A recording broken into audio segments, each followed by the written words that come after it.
સુરતની સલાબતપુરા પોલીસે આરોપીને કાયદાનો પાઠ ભણાવ્યો છે। મારામારીના ગુનામાં આરોપી ગોલ્ડન જાફરને પોલીસે ઝડપી પાડ્યો છે।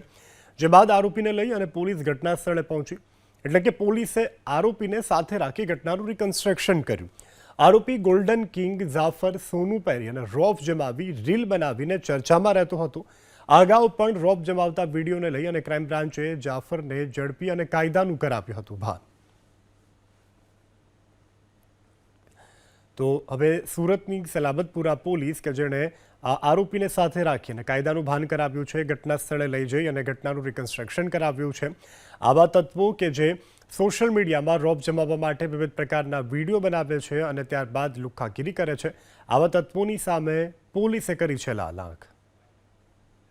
સુરતની સલાબતપુરા પોલીસે આરોપીને કાયદાનો પાઠ ભણાવ્યો છે। મારામારીના ગુનામાં આરોપી ગોલ્ડન જાફરને પોલીસે ઝડપી પાડ્યો છે। જે બાદ આરોપીને લઈ અને પોલીસ ઘટના સ્થળે પહોંચી, એટલે કે પોલીસે આરોપીને સાથે રાખી ઘટનાનું રિકન્સ્ટ્રક્શન કર્યું। આરોપી ગોલ્ડન કિંગ જાફર સોનું પહેરી અને રોફ જમાવી રીલ બનાવીને ચર્ચામાં રહેતો હતો। અગાઉ પણ રોફ જમાવતા વિડીયોને લઈ અને ક્રાઇમ બ્રાન્ચે જાફરને ઝડપી અને કાયદાનું કરાવ્યું હતું ભાન।